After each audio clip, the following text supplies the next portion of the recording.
Hi, hello po. Good morning, good afternoon, or good evening. I-share ko lang itong aming kaganapan kahapon. Today is December 22 at kahapon ay December 21. Pasensya na po kayo at namamalat pa rin po ako hanggang ngayon dahil inuubo pa rin ako. Ganun pa man, kailangan patuloy po natin ang ating buhay kahit medyo masama po yung pakiramdam, pero kapag kaya naman, talagang napilitin natin kumilos dahil lalo tayo magkakasakit kung tayo ay nakahiga lamang. Ito ay biglaan lang po na aming lakad o plano. Bali, itong plano na to katunayan ay matagal ko nang gustong gawin pero hindi ko magawa-gawa dahil sa kabisihan at mayroong mas priority na dapat gawin. So ngayon ay pupunta kami sa kabilang bahay kung saan pupuntahan namin yung mga tanim. May mga ilang puno din po doon ng kakao at kami po ay mag-harvest ng kakao dahil hindi po magawa ng aming kasama na inaasahan namin na siya yung gagawa dahil siya yung marunong or pwedeng gawin yung mga ganitong gawain. Yun dahil sa kabisihan po niya hanggang ngayon hindi pa niya nagawa at gusto na po namin magawa ito ngayon. Kami po ay magtulong-tulong para gawin ito. Kaya ito ngayon sumakay kami sa tricycle namin na kahit man ay hindi gaano kagandahan ang kanyang bubong, kami ay makakarating ng sigurado na kaligtas sa aming pupuntahan. At ito na po, kami ay paroroon na sa aming pupuntahan. At ito si Nongnong ang aming driver at siya talaga ang mahawak ng manibelang ito. Kaya ayan, pinagtsatsagaan niya itong kanyang tricycle. Ewan ko bakit hindi naman niya pinapaayos. Pwede naman ipaayos para gumanda. Gustong gusto niya talaga yung humble lang siya. Ayan. Ito po yung aming dadaanan.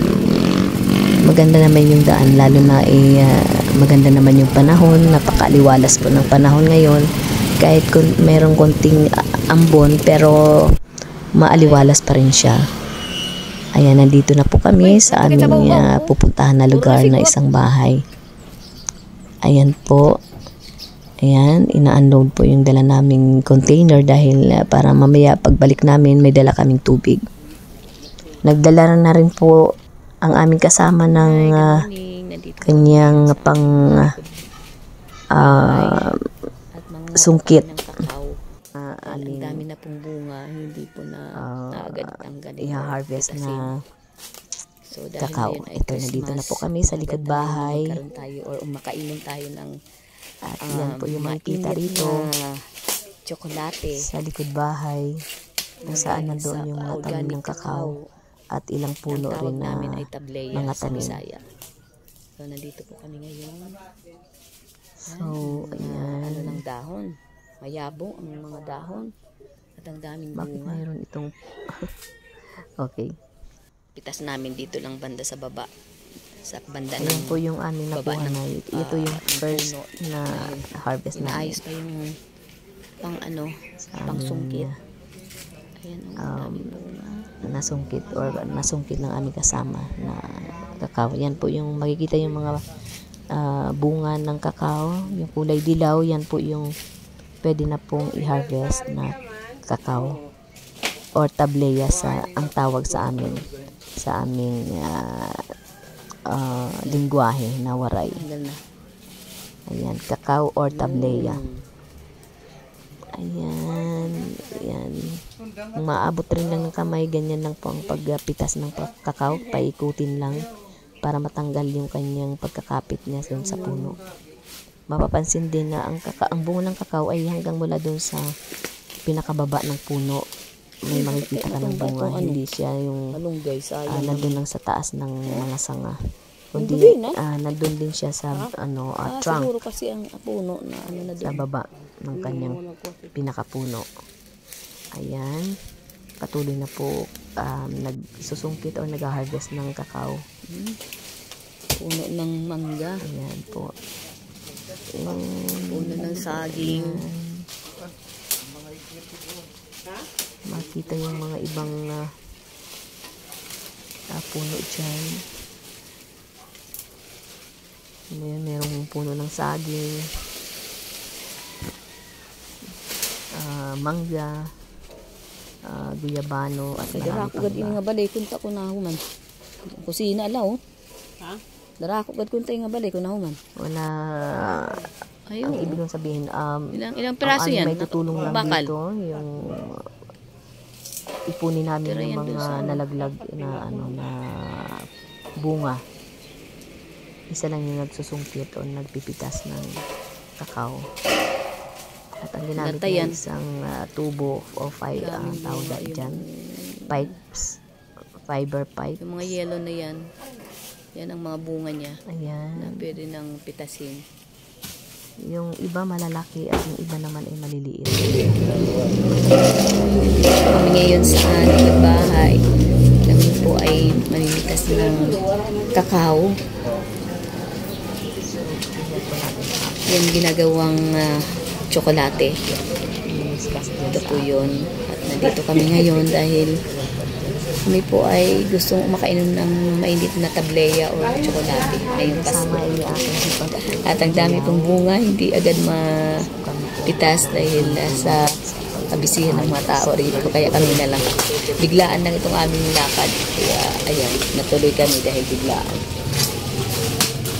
So, today is December 21. Ilang days na lang Pasko na. So, umako kami ngayon. Sana ay makainom kami ng mainit na tableya sa araw ng Pasko. Sa Buena Noche. Para sa Misa de Gallo. Ayun. At masarap yun. Partner ang biko. Di kaya bread or bibingka. Puto tambong. Wow, sarap niyan.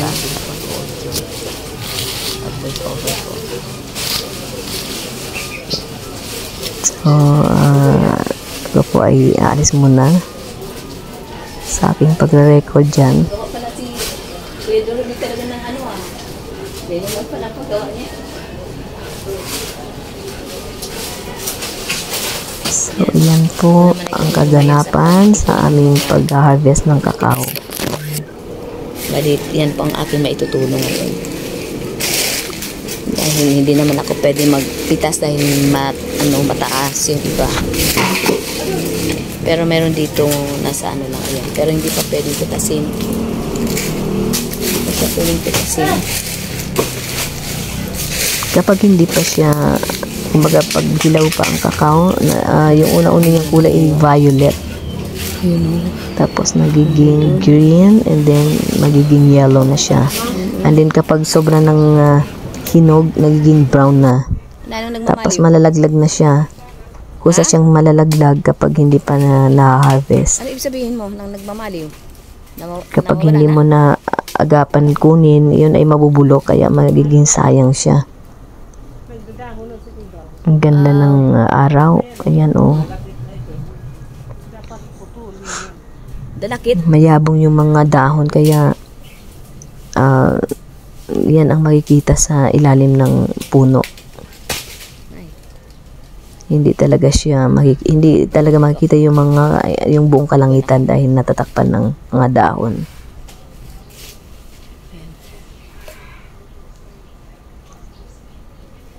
So ayan po ang bunga ng kakao. Pinapakita ko dyan yung bunga ng kakao na kulay dilaw. At yan yung pwede nang pitasin. Sobrang dahon. Naisipan din namin na magsunog na ng mga tuyong dahon dahil ang kapal na po talaga ng mga dahon na nalalaglag. So, ang tawag sa amin dito ay tapong. Ibig sabihin, iba yung pagsusunog ng dahon na pakunti-kunti lang sa pagkakaingin. Ang kaingin ay talaga namang malawakang pagsunog ng mga tuyong dahon nun o damo. Ito naman ay tapong lang. Yung in group, ipunin mo yung mga tuyong dahon at paunti-unti mong susunugin yon. Ayan. So, inaalaw naman yung ganyan, pero hindi talaga yung malawakang pagsunog na kung ano yung susunugin mo dahil delikado, dahil pwedeng magkasunog or lumipad yung apoy sa kapitbahay at maging mitsa yun ng sunog sa komunidad, kaya bawal yun. Kaya dapat binabantayan yung susunog ng mga ganito. Pakunti-kunti lang para maiwasan yung mga pangyayari na ganyan. So, in control naman yung aming pagsusunog dyan ng dahon, kaya wala naman naging problema. At nalinis namin ng konti ang ilalim ng mga puno. At nag-enjoy kami habang ginagawa namin ito dahil nga kahit medyo may mga ubo pa kami, namabalat yung mga boses namin, nagtakip lang kami ng face mask para hindi namin maamoy ng lubusan yung usok dahil hindi maganda yan hindi maganda sa lungs yung singhot ka ng usok, lalo na kung may ubo ka, dahil lalong lalala yung ubo mo. So, ayan. Ang paggawa nitong tapong or pagsunog ng dahon, ipunin mo yung dahon and then sisindihan mo para magkaapoy. And then dahil sa tuyong dahon nga, mabilis itong mamamatay yung apoy. So, ang gagawin mo dyan, babantayan mo para bago mamatay yung apoy, papatong mo na uli yung mga tuyong dahon hanggang unti-unti sa grupo ng dahon na inipon mo, unti-unti sila ay magiging abo. Ngayon, kapag uubos na yung dahon na tuyo dyan sa group na ginawa mo, kukuha ka na uli ng another ang tawag dyan, another group ng dahon para maipatong mo uli siya doon sa meron pang baga, or hindi naman siyang baga na katulad ng baga ng kahoy na pinag-apoyan, kasi ito ay dahon lang, kaya madaling mawala. So, igagrab mo yung opportunity na meron pa siyang apoy or mayroon pang kunting apoy dyan sa mga dahon. At yan, magkakaroon na naman, mag-i-ignite na naman yung kanyang apoy. Katulad niya, no? Ang bilis-bilis magkaroon ng apoy, pero mabilis din naman siyang mamatay dahil dahon nga, yung parang papel lang siya. Kaya yung mga part na, kasi minsan ano lang, yung kalahati lang masusunog na dahon, kaya kailangan mo ng ipatong or unti-unti mong ipapatong yung mga iba pang dahon na dapat sunugin para maging abo. Ayan, kumukuha ng aking hipag ng malunggay. At masarap yung malunggay at healthy. Pwede rin pang home remedy, gamot. So, ayan na po. Halos matapos na po kami dito. Actually, 2 na lang kami dyan ng aking hipag dahil yung bayaw ko sinumpo ng kanyang ulcer. At yun, nagpapahinga na siya dahil masakit yung kanyang tiyan. Siguro dahil wala pa kaming kinain dahil maaga kaming umalis ng bahay. So, ngayon magpapabili kami ng suman. Merong nagtitinda dyan, malapit kasi sa palengke to. So, may nagtitinda dyan ng suman, iba't ibang klaseng suman. Merong bigas, merong kasava. Kaya, ayun, kumain muna kami dyan. After namin dito, kumain kami.